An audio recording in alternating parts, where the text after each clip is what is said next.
You'll never be anything, they laughed at dinner. The next day, Dad's boss walked in and saluted. Good morning, Colonel.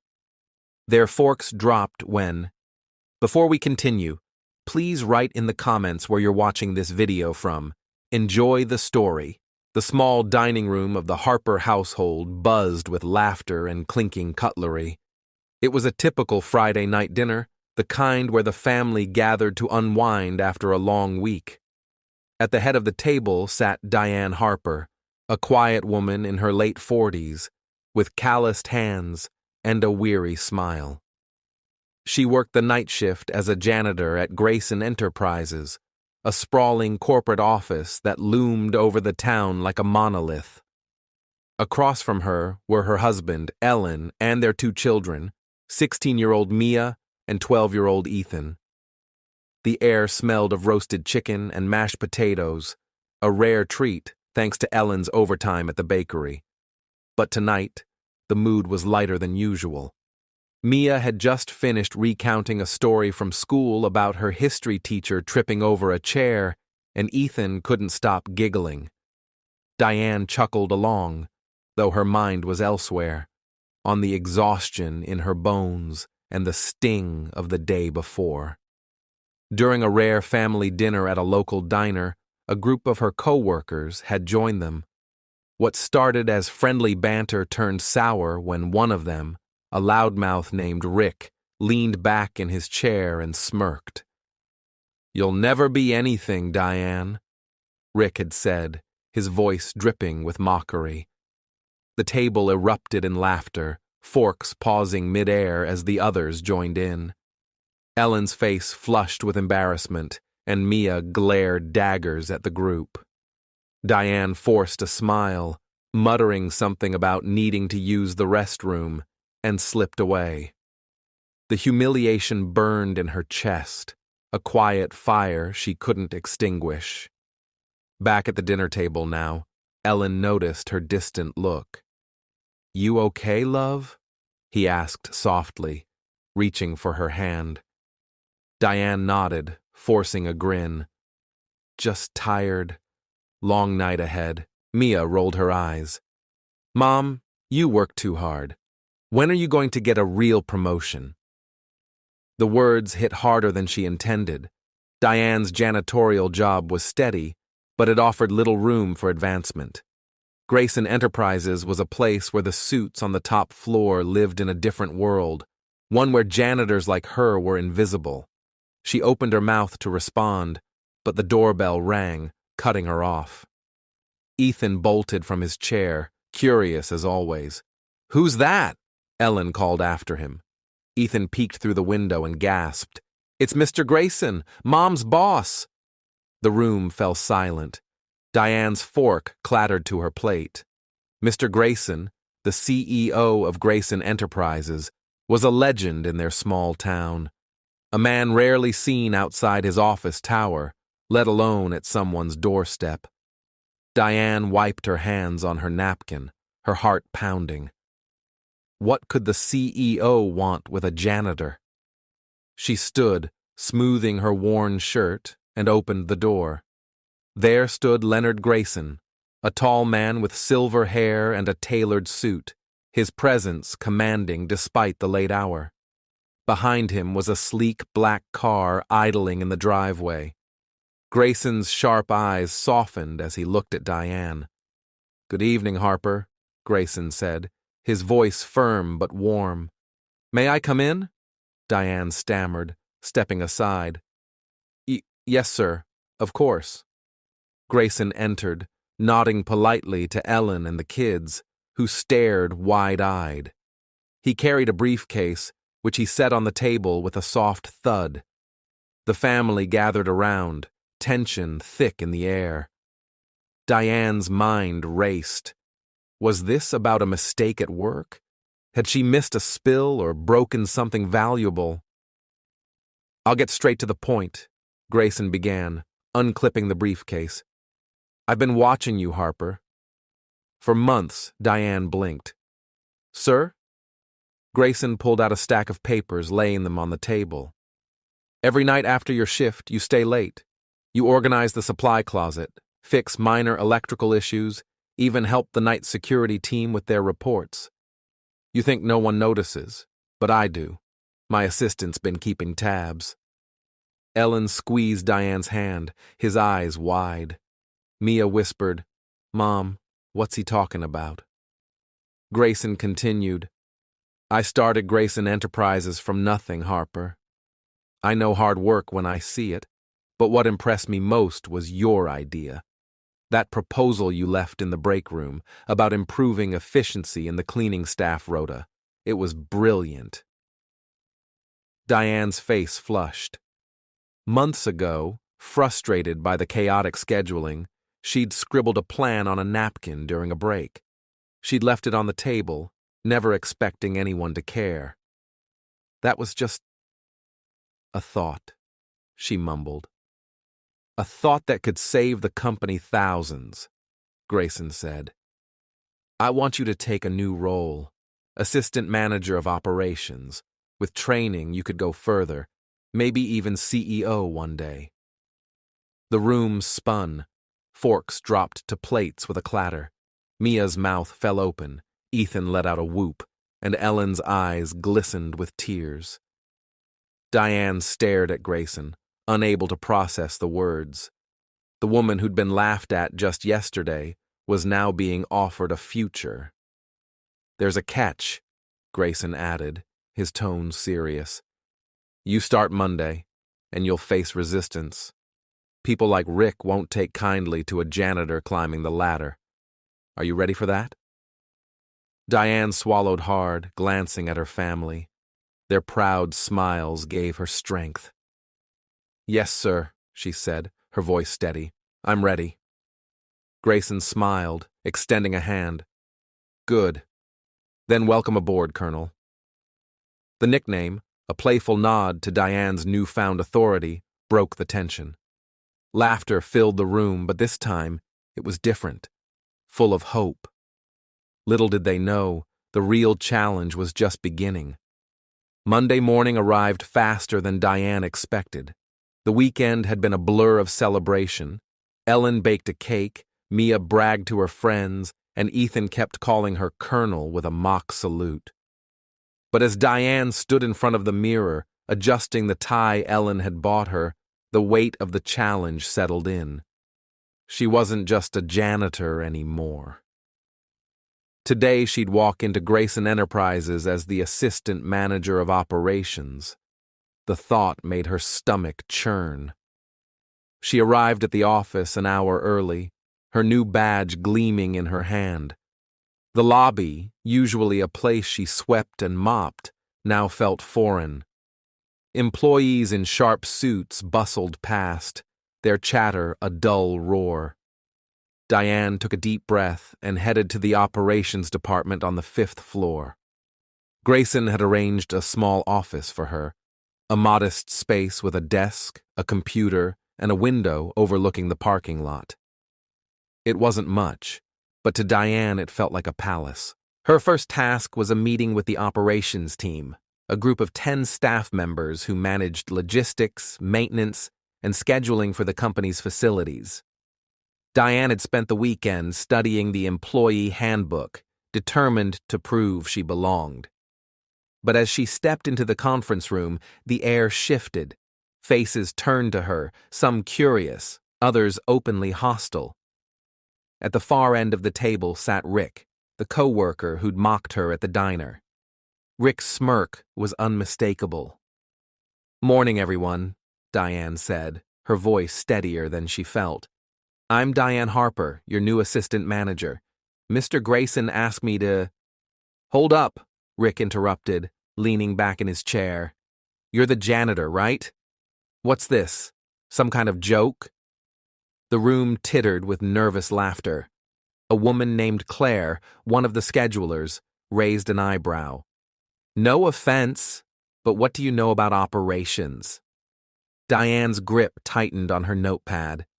She'd expected resistance, but not this openly. "I've worked here for 10 years, she said. "I know how things run on the ground. Mr. Grayson liked my proposal to streamline the cleaning staff schedule, and I'm here to help with bigger changes, Rick snorted. A proposal on a napkin? What's next? You gonna mop the CEO's office? The laughter grew louder. Diane's face burned, but she held her ground. I'm here to work with you, not against you. If we improve efficiency, we all benefit. Let's start by reviewing the current schedules. The meeting dragged on, with Rick undermining her at every turn. By the end, Diane felt drained, but she'd managed to assign a few tasks and set a follow-up meeting. As the team filed out, Claire lingered. "Don't let Rick get to you," she whispered. "He's just jealous, but you'll need to prove yourself. Fast." Diane nodded, grateful for the advice. Over the next few weeks, she threw herself into the role. She stayed late, analyzing data, meeting with staff, and implementing small changes. The cleaning staff rota she'd proposed was a hit. Turnover dropped, and morale improved. But Rick and a few others continued to push back, spreading rumors that Diane was a charity case for Grayson. One evening, as Diane was leaving the office, she overheard Rick in the break room. "She'll never last," Rick said to a coworker. "Grayson's just playing nice. Watch, she'll be back to scrubbing toilets by Christmas." The words stung, but they lit a fire in Diane. She wasn't going to fail, not for herself, not for her family, and not for Grayson's belief in her. She spent the next month diving deeper, uncovering inefficiencies in the supply chain that no one had noticed. She proposed a new vendor contract that saved the company thousands, earning a nod of approval from Grayson himself. But the real test came during the annual company gala, a lavish event where Grayson Enterprises celebrated its achievements. Diane was invited, a first for her. Ellen bought a new dress for her, and the kids beamed with pride as they helped her pick a suit. At the gala, Diane felt out of place among the executives, but Grayson pulled her aside. "You're doing well, Harper," he said, "but tonight you'll see what you're really up against." As the night unfolded, Diane realized what Grayson meant. Rick and his allies were spreading whispers, turning colleagues against her.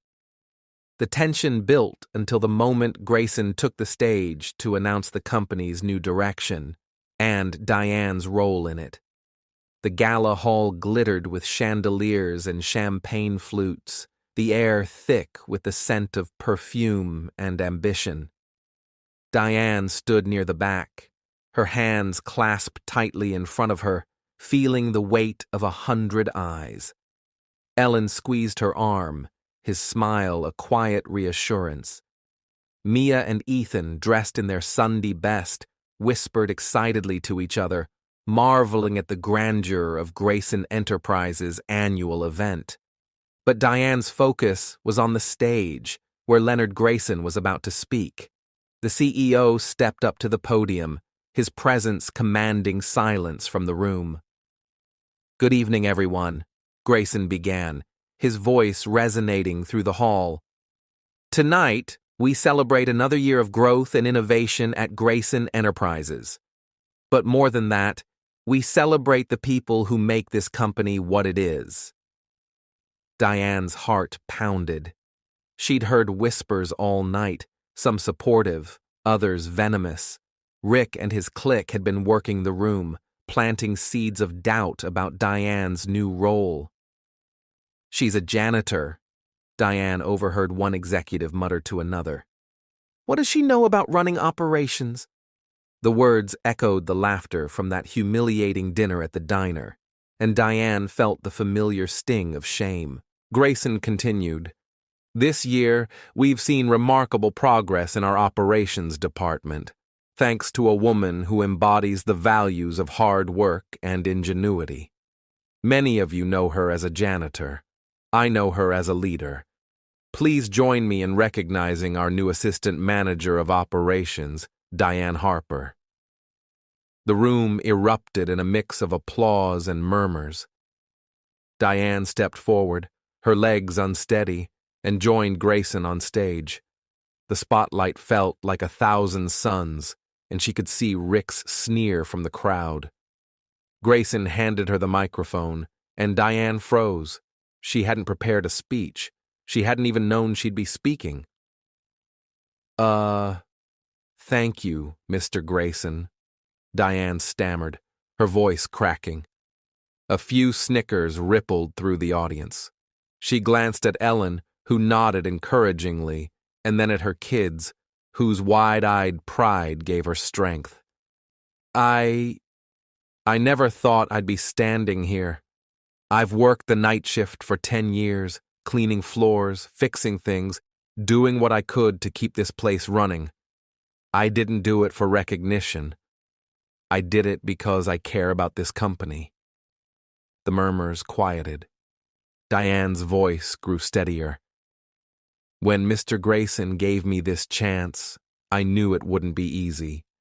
Some of you don't think I belong here, and I get that. But I'm not here to take anything from anyone. I'm here to help us all do better. The changes we've made in operations, better schedules, new vendors, they're just the start. I believe in this company, and I'll keep working hard to prove it." The applause this time was louder, more genuine. Grayson clapped her on the shoulder, a rare smile on his face. But as Diane stepped off the stage, Rick's voice cut through the noise. "Nice speech, Janitor," he called out, loud enough for the nearby tables to hear. "Let's see how long you last." The words hung in the air, a challenge Diane couldn't ignore. Over the next few months, she doubled down. She worked tirelessly, not just to prove Rick wrong, but to show herself what she was capable of. She introduced a new inventory system that cut costs by 15%, earning praise from the finance team.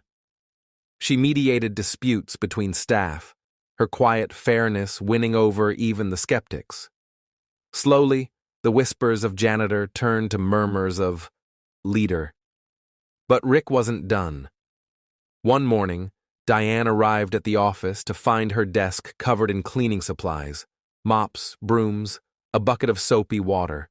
A note taped to her chair read, "Don't forget your real job." The operations team snickered as they passed by, and Diane's face burned with humiliation. She wanted to storm out, to confront Rick, to quit. But then she thought of Grayson's words. "You'll face resistance. Are you ready for that?" Diane took a deep breath, gathered the supplies, and walked to Rick's cubicle. The office fell silent as she set the bucket down with a deliberate thud. "If this is what you think of me, that's fine," Diane said, her voice calm but firm. "But I'm not going anywhere. I'll clean up your mess, Rick, just like I'll clean up the inefficiencies in this department. You can laugh all you want, but I'm here to stay." The room was stunned. Rick's smirk faltered, and for the first time, he had nothing to say. Diane's quiet resolve shifted something in the team. Over the next few weeks, more staff began to rally behind her, inspired by her determination. But the biggest surprise was yet to come, a moment that would silence everyone, even Rick. The weeks following the desk incident marked a turning point for Diane. Her quiet defiance had earned her respect from some, but the road remained rocky. Rick's sabotage attempts grew subtler, misplaced reports, delayed emails, whispered doubts planted with executives. Yet Diane pressed on, her resolve hardening with each challenge. She spent late nights poring over spreadsheets, meeting with vendors, and mentoring the cleaning staff who'd once been her peers. The operations department began to hum with efficiency, and Grayson took notice, offering occasional praise that bolstered Diane's confidence. At home, the Harper family felt the shift too. Ellen's bakery hours eased as Diane's salary grew, allowing him to spend more time with Mia and Ethan. Mia started talking about college, inspired by her mom's rise, while Ethan proudly showed off a school project titled My Hero, Colonel Harper. The nickname stuck, a badge of honor Diane wore with a sheepish grin. But beneath the pride, she knew the real test loomed, proving she could handle a crisis. It came unexpectedly on a rainy Tuesday in late June. A pipe burst in the warehouse, flooding the storage area and damaging critical inventory worth millions. The operations team scrambled as water pooled across the floor, alarms blaring.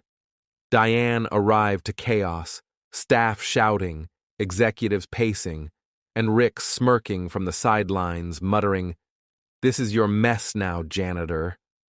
Grayson emerged from his office, his expression grim. "Harper, you're in charge. Fix this." Diane's heart raced, but she nodded. She grabbed a clipboard and rallied the team, dividing them into groups. One to stop the water flow, another to salvage undamaged goods, and a third to document the losses for insurance. Drawing on her janitorial experience, she located the main valve and directed maintenance to shut it off, halting the flood. She waded into the ankle-deep water herself, helping move boxes and calm panicked workers. Claire, now a staunch ally, coordinated with the vendors, while others followed Diane's lead without question. By midnight, the situation was under control. The damage was significant, but Diane's quick thinking had minimized the loss. Grayson arrived, surveying the scene with approval. "Well done, Harper," he said. "You turned a disaster into a recovery. That's leadership." The next day, word spread through the company. The janitor had saved the day, and even Rick's allies couldn't deny it. But the victory was short-lived.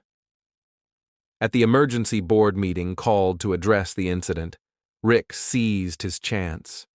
He stood, addressing the room of executives.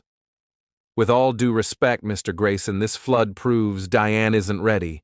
She's a good worker, sure, but operations need someone with experience, not a janitor playing manager." The room tensed. Diane felt the old humiliation creeping back, but Grayson raised a hand. "Let's hear Harper's response." Diane stood, her hand steady despite the nerves. "I won't deny my past," she began. "I started as a janitor because it was a job that kept my family fed.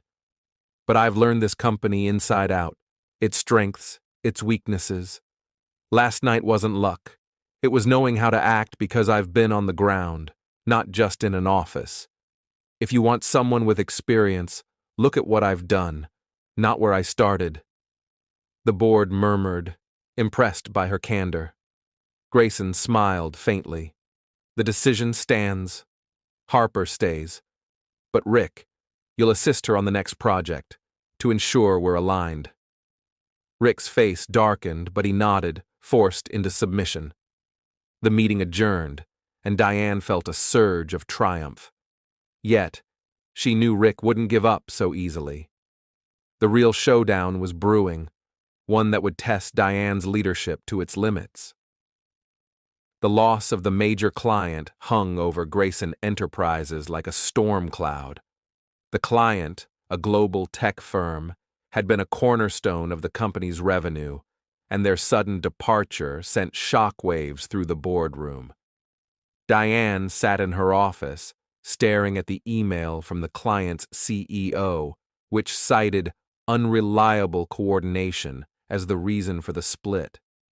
The words felt like a personal attack, though she knew the operations department's recent turmoil, exacerbated by Rick's disruptions, had played a role. Now, with Grayson's directive to win them back, Diane faced her toughest challenge yet, and Rick was part of the plan. The first meeting with Rick was tense.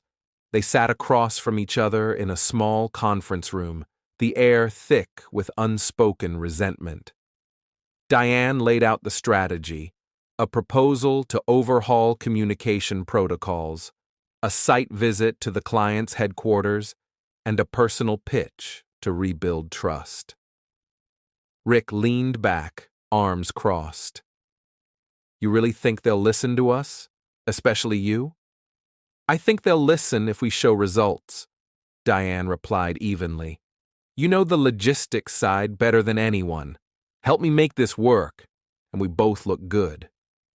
Rick scoffed, but agreed, albeit grudgingly.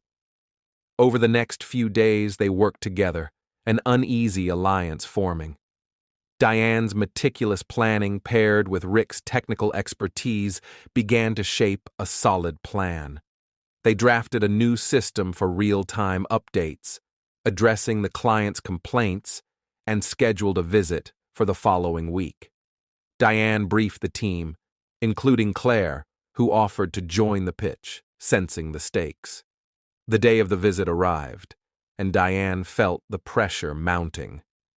The client's headquarters was a sleek, modern building in the city, a stark contrast to the gritty offices of Grayson Enterprises. As they entered, Diane noticed the client's CEO, Ms. Elena Torres, watching her with a mix of curiosity and skepticism. The meeting started smoothly. Rick presented the logistics overhaul, and Claire outlined the communication improvements. But when it was Diane's turn, the room shifted. Ms. Torres, Diane began, I know you're wondering why a janitor turned manager is here. I started at the bottom, cleaning floors, seeing the company from the ground up. That's why I understand how every part connects. We failed you because we weren't aligned, but I promise we've fixed that. Give us a chance to prove it. Torres leaned forward, her expression unreadable. Impressive story, Ms. Harper. But words aren't enough. Show me results. The pitch ended with a tentative agreement, a 3-month trial period to restore the contract. Back at Grayson Enterprises, Diane felt a mix of relief and dread. The trial was a lifeline, but failure meant ruin. Rick, surprisingly, offered a nod of respect. Not bad, Harper. Let's see if you can pull it off. The next 3 months were a grueling test of endurance. Diane and her team implemented the new system, working late nights to ensure every detail was perfect. Rick, though still prickly, contributed valuable insights, and the operations department began to function like a well-oiled machine. Progress reports to Torres were met with cautious approval, and by the end of the trial, the client's feedback was glowing. The final meeting was set for a Friday afternoon. Diane, Rick, and Claire entered the boardroom, where Torres and her team awaited. She reviewed the data, efficiency up 20%, errors down 30%, and smiled. You've exceeded expectations, Ms. Harper. The contract is yours. The room erupted in applause, but the real shock came next. Grayson, who'd been silent, stood. This success proves what I've believed all along. Diane, I'm promoting you to operations manager, effective immediately. And Rick, your support hasn't gone unnoticed. Consider this a step toward your own advancement. Rick's jaw dropped, and the room fell silent. The janitor was now a manager, and the skeptic was humbled. But the biggest moment was still to come. The promotion to operations manager marked a new chapter for Diane Harper, but it also brought new pressures. The title came with a corner office, a team of 20 under her command, and the weight of Grayson's expectations. The victory with Ms. Torres and the client had silenced the doubters, at least for now. But Diane knew the corporate world was a battlefield where victories were fleeting.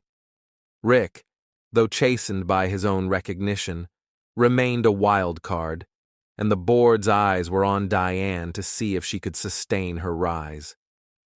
At home, the Harper family celebrated with a modest dinner, though the joy was tempered by Diane's growing workload. Ellen noticed the strain in her eyes, and Mia and Ethan sensed her distraction. "You're doing great, Mom," Mia said one evening, her voice soft. "But don't forget us." Diane hugged her tightly, promising to find balance, though she wasn't sure how. The real test came 6 months later, on a crisp October morning in 2025. Grayson called an emergency meeting, his face etched with concern. "We've been hit hard," he announced to the senior staff.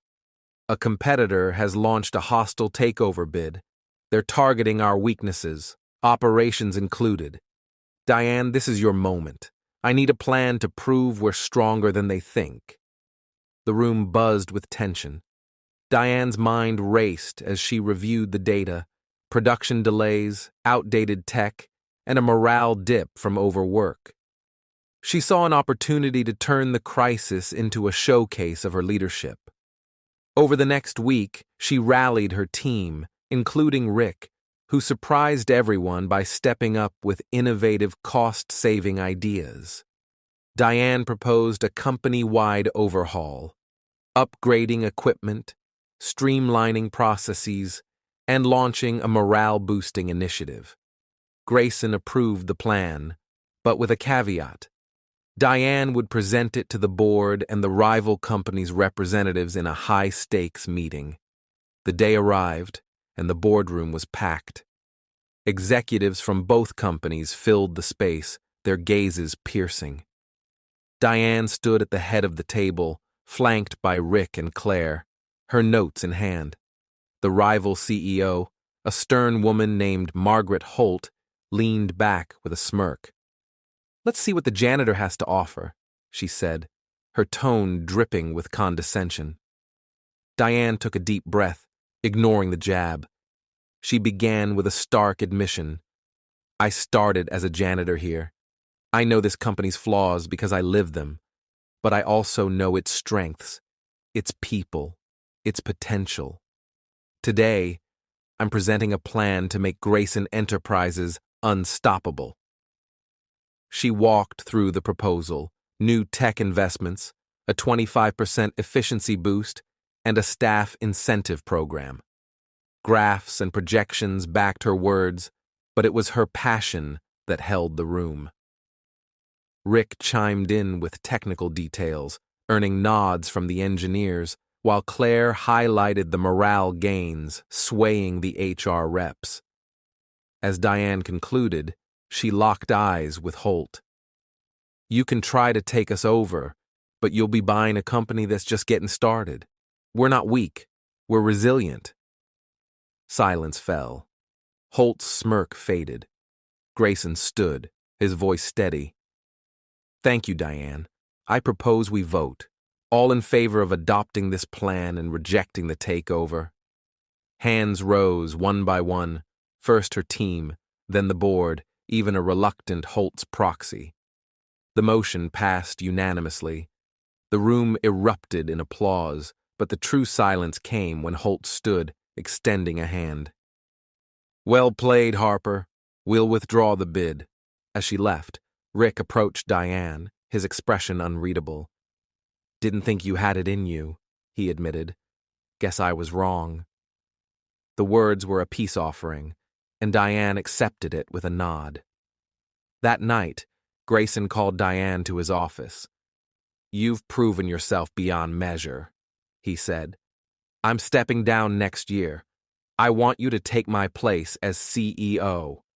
The room spun.